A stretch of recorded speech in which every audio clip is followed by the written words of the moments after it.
요한복음 20장입니다.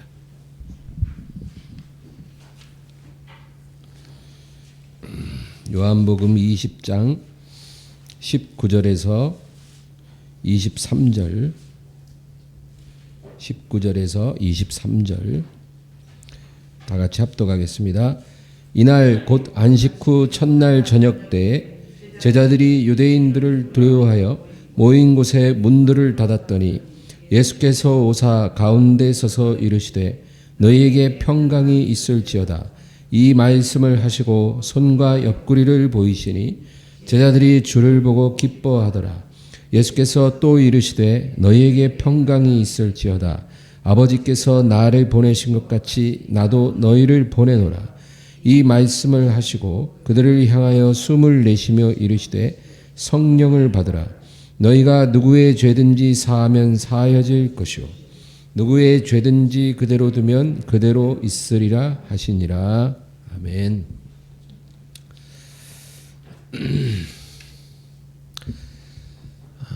예수님께서 말씀하시는 중에 너희가 주여 주여 하는 자마다 천국에 다 들어가는 것이 아니요 그렇게 말씀하시죠. 주여 주여 하는 자마다 천국에 다 들어가는 것이 아니라. 또 마태복음 25장에 열처녀 비유가 있습니다. 이 열처녀 중에서 어리석은 5처녀들이 나중에 이제 혼인잔치 문 닫히고 나서 뒤늦게 와가지고 문을 두드리면서 주여 주여 우리도 들여보내 주소서. 네, 주님이 나는 너희들을 도무지 알지 못하노라. 그래서 성경을 읽어보면 2번 연속으로 무슨 말을 할 때 우리가 아주 주의해야 합니다. 내가 진실로 진실로 너에게 이르노니. 아주 중요한 말씀이죠. 또 여기서 보면 주여 주여 하는 자마다 다 천국에 들어가는 것이 아니라 또 주여 주여 우리도 들여보내 주소서. 이 사람들이 예수님 앞에 주여 주여 이렇게 2번을 연속으로 부른다는 건 뭘까요? 예수님 이름을 정말 간절히 부르고 또 뭔가를 부탁하는 거죠. 뭔가를 애원하는 거예요. 주여 주여 우리가 주님을 부르나이다. 우리도 들여보내 주소서. 나는 너희를 도무지 알지 못하다. 그러니까 주님 이름을 간절히 부른다고 해서 다 구원을 받는 게 아니라는 거죠. 성경이 우리에게 말하는 건 분명합니다. 근데 이제 사람들이 로마서 10장 13절 한 구절 때문에 좀 오해를 많이 해요. 로마서 10장 13절이 무슨 말씀이냐면 누구든지 주의 이름을 부르는 자는 구원을 받으리로다. 그 말이에요. 누구든지 주의 이름을 부르는 자는 구원을 받으리라. 그러니까 그 한 구절 때문에 하나님의 진리를 오해합니다. 그래서 주의 이름을 부르면 다 구원 받는다는 거예요. 우리가 주의 이름을 부르기 때문에 구원을 받았다는 거예요. 근데 우리가 성경을 오해하기 쉬워요. 그 로마서 10장 13절 그 앞에 보면 10장 10절에 뭐라 그러냐면 사람이 마음으로 믿어 의에 이르고 입으로 시인하여 구원에 이르느니라 그러거든요. 그래서 이 말씀을 매칭을 잘 시켜야 돼요. 주의 이름을 부르는 자마다 구원을 받는데 마음으로 믿고 입으로 시인함으로 구원을 받는다는 거죠. 그러니까 마음으로 먼저 믿고 그리고 입술로 주님을 부를 때 구원을 받는다. 그러니까 마음으로 믿지 않으면서 입술로 주여 주여 부른다고 해서 구원받는 건 아니라는 거죠.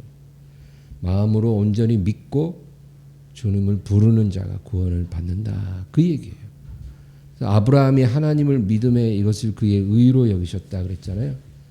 그러니까 하나님을 믿는 자가 의로움을 받는 거죠. 마음으로 믿어 의에 이르고 입으로 시인하여 구원에 이르느니라. 그러므로 어떤 사람이 마음으로 하나님을 믿지 않고 예수 그리스도를 믿지 않고 입으로만 시인하면 그런 경우가 많거든요, 여러분. 구원을 받을 수 있을까요? 입으로 주님을 부른다고 해서 이런 일들을 우리가 교회에서 많이 봅니다. 예배 때 결신하잖아요. 결신. 예. 우리 엠마오 교회는 아주 소수 정예라 결신할 일이 별로 없는데 이제 큰 교회에서는 예배드리면 이제 설교 후에 목사님이 잠시 고개 숙여 주시기 바랍니다. 오늘 교회를 처음 나오셨거나 이제까지 예수를 믿지 않다가 믿기를 원하시는 분은 그 자리에서 조용히 일어서 주시기 바랍니다. 그러면은 이제 일어나요, 사람들이. 어떤 사람들이 일어나냐? 마누라한테 끌려와 갖고 억지로 처음 교회 나왔는데 이제 마누라가 일어나, 이 인간아 일어나, 그래갖고 일어나는 사람. 또 엄마 손에 끌려온 아주 그냥 졸려 죽겠는 그 아들 딸들. 이게 막 옆에서 막 찌르니까 일어나요. 일어나면 고개 푹 숙이고 있으면 일어나신 분들은 제 기도를 따라해 주시기 바랍니다. 사랑하시는 아버지, 저는 죄인입니다. 이렇게 하면 따라해요. 그렇게 영접 기도를 합니다. 그러면 그날부로 과연 구원을 그 사람들이 받았을까요? 우리는 받았으면 좋겠죠. 그런 사람들이 그렇게 억지로 끌려와서라도 예배 잘 드리고 결신의 시간에 일어나서 영접기도 따라하고 그리고 교적 써서 내고 그리고 새신자 교육 4주간 잘 받고 뭐 그러면 구원을 우리는 받았을 걸로 생각을 합니다. 그러나 아무리 그렇게 해도 마음으로 예수님을 믿지 않으면 구원을 못 받는 거예요. 제가 분명히 말합니다.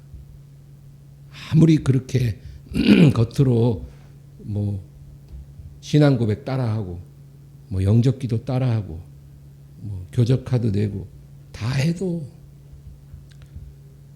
구원 못 받아요. 우리가 믿음으로 구원을 받는다. 그거는 확실히 맞아요. 믿음으로 구원을 받습니다. 그게 복음이에요. 만약에 우리가 그것을 부인하면 그거는 기독교가 아니죠. 그러나 우리가 그냥 영접기도 결신기도 신앙고백 입으로 따라했다고 해서 구원을 받는 것은 아니라는 거예요. 그런 믿음을 하나님께서 다 인정해 주시는 게 아닙니다. 그러므로 오늘 우리는 하나님이 인정하시는 믿음, 하나님이 구원에 이르는 믿음으로 인정해 주시는 믿음이란 어떤 믿음인가? 그거를 분명히 살펴보기를 원해요. 우리가 그 믿음을 가져야 우리가 믿음으로 구원을 받는 것입니다. 근데 우리 이런 얘기를 하면 또 어떻게 말을 하냐면 구원에 이르는 믿음이 뭐냐? 그러면 이제 교회를 나온 사람이 그 다음부터 주일마다 빠지지 않고 주일에 예배를 잘 드리고 그리고 11조도 하고 또 봉사도 좀 하고 또 전도도 하고 교회에서 시키는 대로 순종 잘 하고 이렇게 신앙생활을 해야 구원받는 거다. 이런 식으로 말하는 사람들이 있어요. 그건 아니에요, 여러분. 만약에 우리가 그런 식으로 구원을 받는 거라면 그거는 행위 구원이에요. 우리가 무엇을 함으로 구원받는다는 거죠. 행위 구원. 그건 이단이에요. 성경에서 우리가 믿음으로 구원을 받는다라고 할 때 그 구원받는 믿음은 어떤 믿음이냐? 그 우리가 분명히 알고 있어야 되겠다. 그 말입니다. 한 사람이 구원을 받을 때 우리가 보통 거치는 단계가 있어요. 3단계가 있어요. 그 첫 번째 단계는 뭐냐면 결신입니다. 오늘 아까 얘기한 것처럼 그 결신, 말 그대로 믿기로 결심하는 거예요. 우리가 구원을 받으려면 제일 먼저 결신을 해야 돼요. 내가 예수님을 나의 구주로 믿겠습니다. 이 결신이 아주 진지하게 일어나면 그날부로 그 사람이 구원을 받았다고 저는 믿어요. 그래서 결신도 아주 진지하게 이루어지면 그것으로 구원을 받습니다. 비록 그 사람이 예수님의 십자가 보혈의 의미를 깊이 깨닫지는 못했지만, 그러나 내가 정말 죄인이고 하나님의 용서를 필요로 하고 또 하나님의 구원을 받아야 될 사람이고, 내가 정말 예수님을 통해서 내 죄가 씻음 받았다는 것을 제가 믿나이다, 이렇게 진지하게 고백하는 사람이라면 그 결신으로 인해서 구원을 받아요, 여러분. 그러니까 결신을 했다고 구원을 다 못 받는 게 아니라 진지하게 진실되게 결신을 하면 그 결신으로 인해서 구원을 받아요. 그러나 이렇게 진지하게 결신하는 사람들이 많지가 않다라는 거예요. 대부분은 별로 진지하지 않게 무성의하게 결신을 한다는 게 문제예요. 교회에 억지로 끌려와서 그냥 아주 졸려 죽겠는데 그냥 예배 시간 겨우 견디고 앉아 있다가 일어나라 그러면 막 옆에 막 옆구리 찔러서 일어나가지고 그렇게 결신하고 영접기도 하고 이러기 때문에 이런 결신으로는 절대로 구원을 받을 수가 없다라는 거예요. 그래서 여러분, 우리가 누군가를 결신시키는 것을 너무 조급하게 생각하지 말아야 된다는 거예요. 오늘 뭐 내 남편 교회 꼭 데리고 가서 예배 드리고 결신 시간에 일으키고 구원받게 해야 되겠다. 우리가 아무리 그렇게 조급하게 해도 그걸 한다고 구원받는 게 아니라는 거예요.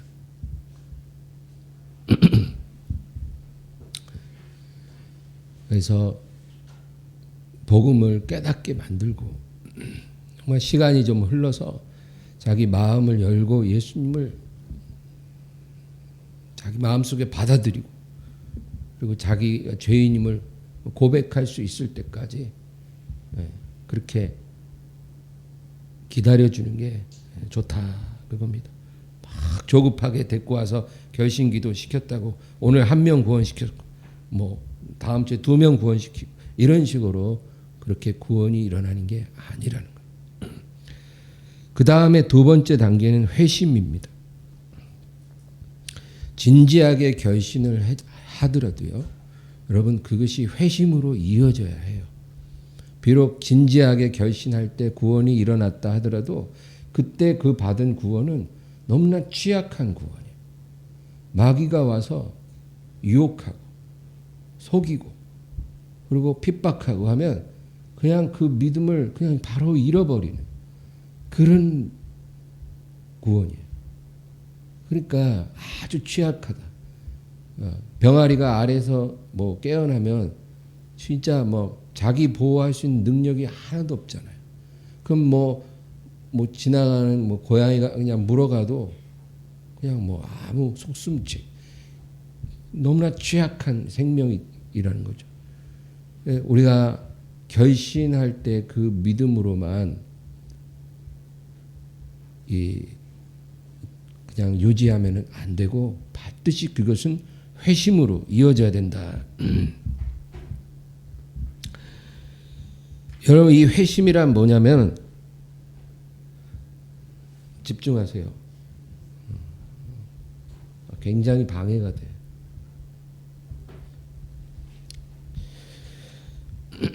회심이 뭐냐면은 예수님의 피가 나를 깨끗하게 했다라는 거. 그것이 내 마음에 정말 와닿는 그 순간, 그 시간을 말해요. 우리는 결신할 때 아무리 진지하게 해도 예수님의 십자가 보혈이 나를 깨끗게 해주셨고 내가 그것을 믿음으로 정말 내 영혼이 하나님 앞에서 다시 태어났다라는 것을 실감하는 건 아니거든요. 결신할 때. 그런데 이것이 믿음이 이제 시간이 흘러서 회심의 사건이 일어나면 우리 영혼이 주님 앞에서 그 피로 말미암아 거듭났다라는 것을 우리가 깨닫는 날이 오는 거예요. 이게 회심이에요. 이 회심이 반드시 일어나야 돼요. 이 회심이 일어나면 우리는 완전히 다른 사람이 됩니다. 그리고 우리가 과거의 삶으로 절대로 돌아가지 않는 거예요. 어떻게 우리가 죄를 짓고 넘어지고 해도 금방 회개하지 않으면 안 되고 주님께 다시 돌아오는 그런 역사가 일어난다 그거예요.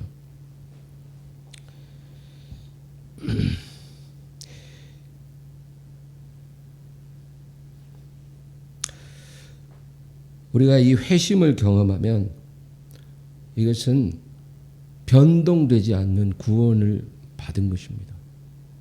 그래서 회심까지 경험한 사람은 확실하게 구원을 받은 사람이에요. 그러니까 우리가 조금도 구원에 대해서 의심하거나 두려워할 필요가 없어요. 우리가 잘못해서 실수해서 넘어지고 자빠져도 하나님께서 우리를 바로 회개시킵니다. 절대 우리 구원이 흔들리는 건 아니에요. 그래서 우리가 진지하게 결신을 했으면 회심으로 그것이 이어져야 된다. 근데 주님께서는 우리가 영적으로 잠들어서는 안 된다고 경고하세요. 우리가 회심해서 확실하게 구원을 받았다 해도 영적으로 잠들어서는 안 된다. 우리가 하나님을 고의적으로 거역하지는 않는데 영적으로 잠들어 버릴 수가 있거든요. 교회에 그런 사람들이 너무 많아요. 하나님 앞에 어떤 특별한 죄를 범하고 거역하지는 않아. 교회도 잘 다니고 봉사도 잘해요. 겉으로는 아주 멀쩡해요. 근데 영적으로는 잠들어 있는 사람들이 많은 거예요. 주님께서 영적으로 잠들지 않도록 깨어 있어야 된다. 너희가 비록 회심을 해서 너희 영혼이 생명책에 새겨지고 너희가 확실한 구원을 받았지만 만약에 너희가 영적으로 잠들어서 깨어있지 않고 있다면 너희에게 아주 위험한 일이 닥칠 수 있다. 그 얘기예요. 그러면 영적으로 깨어있으려면 어떻게 해야 될까요? 진리의 말씀과 쉬지 않는 기도로 깨어있는 거예요. 다른 거 없어요. 우리가 영적으로 깨어있는 거는 교회 열심히 잘 다니는 게 아니고 어디서 어떤 모양으로 있든지 진리의 말씀으로 깨어있어야 돼요. 말씀이 계속 나를 책망하고 나를 터치해야 돼요. 매일매일 말씀을 읽으면서 이 말씀이 내게 이렇게 부딪혀 와요. 그래서 하나님의 음성처럼 말씀이 들려져야 돼요. 그래서 매일매일 이 말씀으로 내 마음이 새로워지는 그런 삶을 살아야 돼요. 그리고 쉬지 말고 기도해야 돼요. 이렇게 살아가는 것이 영적으로 깨어있는 거예요. 우리가 만약에 그렇게 살지 않고 그냥 뭐 먹고 사는데 너무 바쁘고 그냥 교회 그냥 형식적으로 그냥 습관적으로 오고 이런 신앙생활을 하고 있으면 겉으로는 아주 멀쩡해 보이지만 그것은 영적으로 잠든 것이다. 우리가 조심해라 그 얘기입니다. 그 다음에 마지막 세 번째 단계는 성령 세례입니다. 사람이 회심을 경험하면 이미 성령이 우리 안에 내주하시는 거예요. 사실은 성령의 역사는 우리가 결신할 때부터 역사를 해요. 누구든지 성령으로 말미암지 않고는 그리스도를 주라 부를 수가 없느니라. 그렇기 때문에 우리가 진지하게 결신을 할 때 이미 성령님이 나를 통해 역사하고 있는 거예요. 성령의 역사가 아니면 결신이 불가능해요. 그리고 우리가 예수님의 십자가의 보혈을 깨닫고 내가 영적으로 거듭났다는 걸 정말 절실히 깨닫는 그 회심의 사건에도 성령님이 절대적으로 개입을 하시는 거예요. 그래서 회심한 사람 안에는 성령이 내주하고 계셔요. 그 내주하시는 성령을 성령의 인이라 그러는 거예요. 성령의 인. 그 성령의 인이 있어야 우리가 확실한 구원의 보장을 받는 거예요. 그런데 그 회심에서 성령의 인을 가진 사람에게 하나님께서 또 성령을 받으라는 거예요. 그럼 성령이 이미 와 계신데 왜 또 성령이 필요합니까? 그거는 구원의 인으로서가 아니라 능력 부어주심으로써 우리가 성령을 또 받아야 되는 거예요. 그거를 성령 세례라고 하는 거예요. 이 성령 세례를 받아야 우리가 영적으로 담대해지고 지혜로워지고 그리고 여러 가지 은사로 하나님의 일을 할 수가 있는 거예요.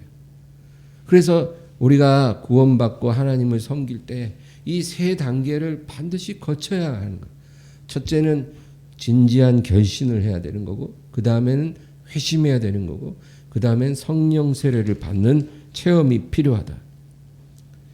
여러분, 믿음에는 두 가지 종류가 있어요. 첫째 믿음은 구원에 이르는 믿음이에요. 우리를 구원받게 하는 믿음입니다. 이것은 바로 아까 얘기한 회심을 말해요.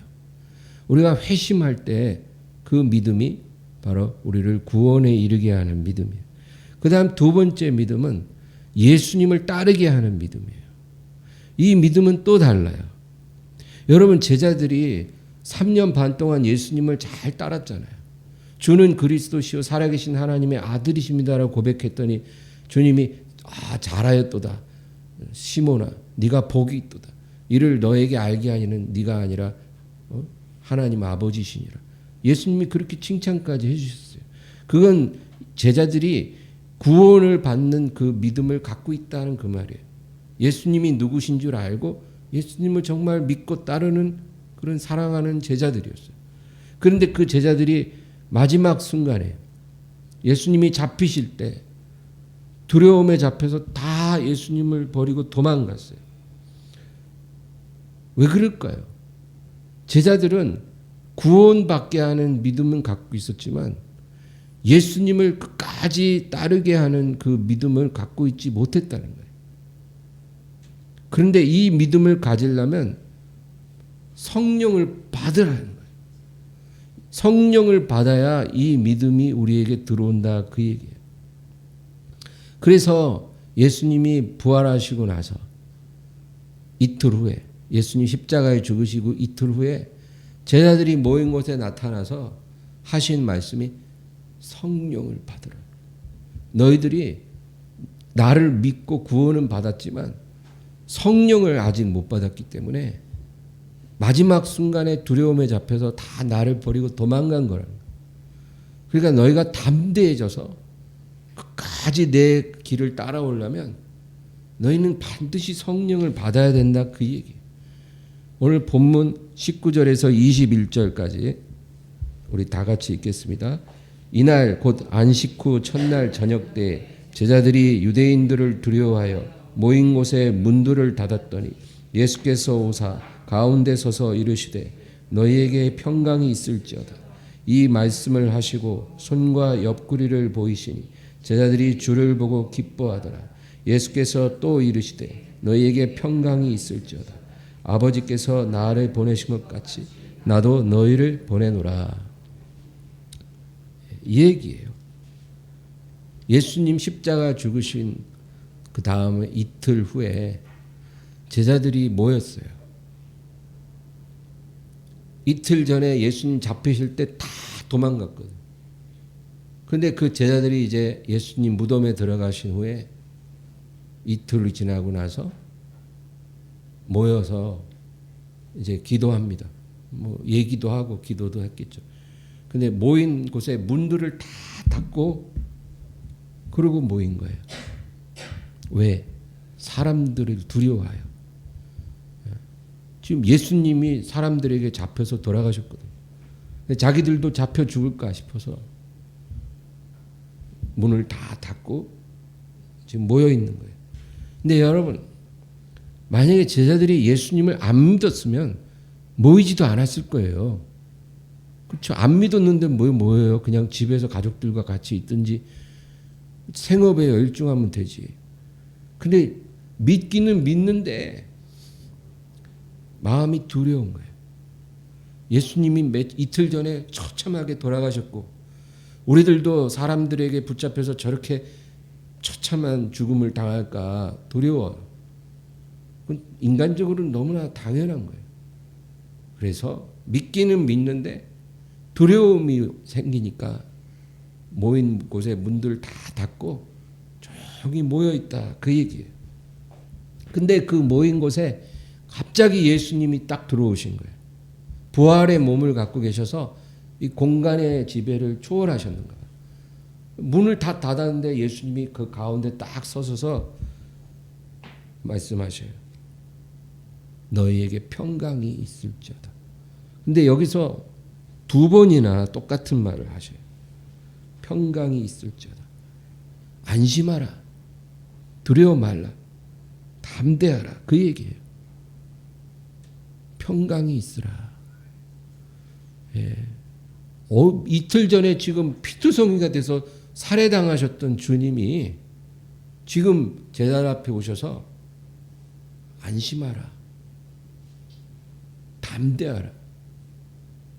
두려워 말라. 너에게 평강이 있으라. 그렇게 두 번이나 말씀하셔요.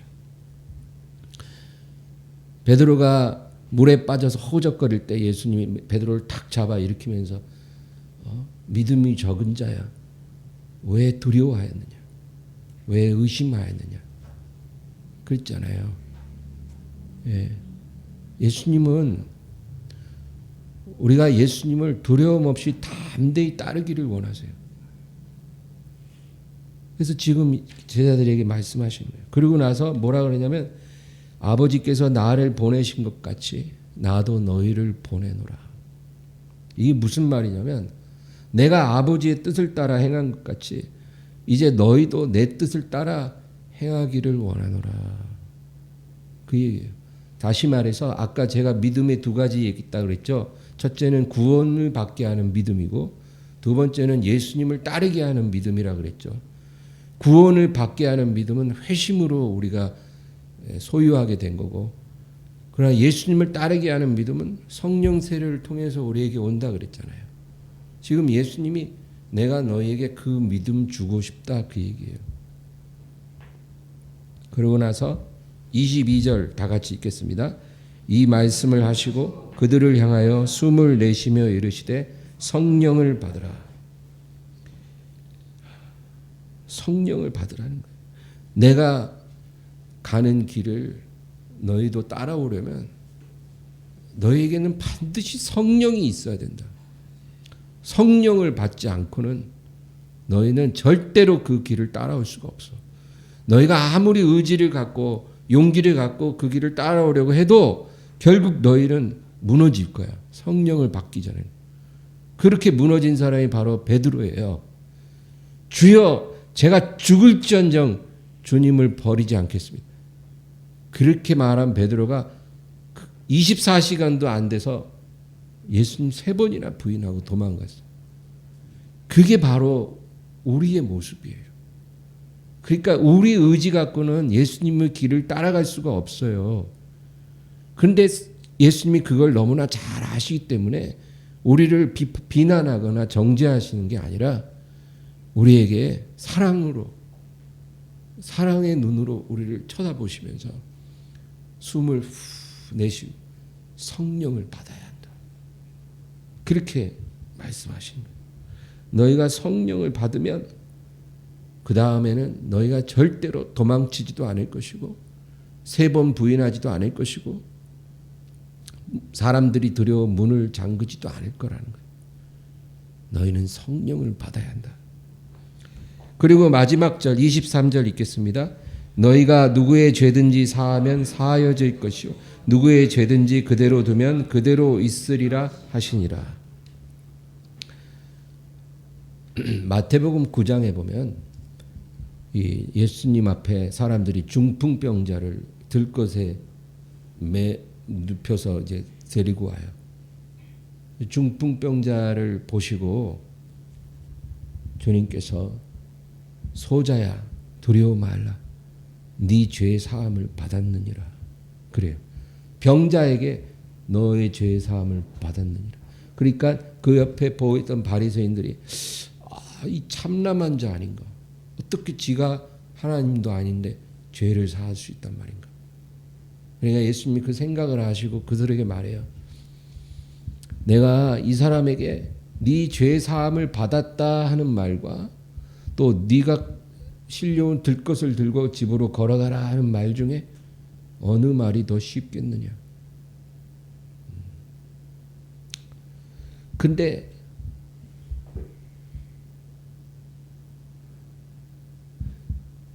인자가 이 땅에서 죄를 사하는 권세가 있는 것을 너희에게 알게 하려 하노라. 그렇게 말씀하시고 일어나 너희 들 것을 들고 집으로 가라 하니까 이 병자가 일어나서 갔더라 그 얘기예요. 여러분, 예수님은 죄인을 용서할 수 있는 권세를 갖고 계셨다 그 말이에요. 근데 오늘 지금 부활하신 주님께서 제자들에게 뭐라 그러냐면은 너희가 누구의 죄든지 사하면 사하여질 것이요 누구의 죄든지 그대로 두면 그대로 있으리라 하시니라. 이제 앞으로는 너희도 이러한 권세를 갖게 될 거라는 거예요. 이 시간 이후로 너희가 성령을 받고 나면 너희도 죄인의 죄를 사하면 그 죄가 사해질 것이고 그 죄를 그대로 두면 그대로 있으리라는 거예요. 그래서 여러분 성령의 사람을 함부로 건드리면 안 된다. 그게 이건 세상 사람들이 모르죠. 그러나 분명한 사실이에요. 무슨 크리스찬이라고 다 똑같은 게 아니라 어떤 교회 직분이 중요한 게 아니에요. 목사 중에도 성령과 상관없는 사람들도 있잖아요. 그런 사람 두려워할 게 없죠. 근데 목사든 성도든 그게 상관없고 성령과 동행하는 사람은 무서운 거예요. 왜냐하면 그 사람이 우리를 축복하면 우리에게 축복이 온다는 거예요. 그리고 우리를 아주 슬퍼하고 그냥 그러면 우리의 그 죄가 그대로 있는 거예요. 그런 권세를 하나님께서 우리에게 주신다는 거예요. 너희가 이런 권세도 있는데 어찌하여 흉년을 두려워하고 기근을 두려워하고 전염병을 두려워하고 죽음을 두려워하느냐? 너희가 왜 두려워하느냐? 그 얘기예요. 왜 사람을 두려워하고 장래일을 두려워하고 왜 두려움을 갖고 사느냐? 내가 너희의 머리털 숲까지 다 세고 있는 거 모르느냐? 참새 한 마리도 하나님이 천부가 허락하지 않는 한 땅에 그냥 떨어짐이 없다는 말을 믿지 못하느냐? 왜 이 세상에 일어나는 일들로 인하여 두려워하느냐? 왜 사람들을 두려워하느냐? 두려워 말라. 너희는 사람의 죄를 사할 수도 있고 그대로 둘 수도 있는 그런 하나님만이 가질 수 있는 그런 권세를 갖고 있는 자들인데 너희가 왜 세상 사람들이 두려워하는 그 일을 너희도 두려워하느냐? 두려워 말라 이거예요. 두려워 말라. 우리가 두려워할 분은 하나님이지 이 세상이 아니라는 거예요. 그래서 우리 하나님 자녀들은 여러분 담대하게 사시기 바랍니다. 우리의 생명은 하나님 손에 딱 감춰져 있어요. 하나님이 허락하면 우리는 사는 거고 하나님이 데려가면 우리는 이 세상을 떠나서 하나님께로 가는 거예요. 그 이상 아무것도 없어요. 평안하시고 담대하시고 오늘 주님 말씀처럼 너희에게 평강이 있을지어다. 여러분 그와 같이 살기를 주의 이름으로 축원합니다. 오늘 말씀을 생각하면서 우리 간절히 기도합니다. 주여 주여 주여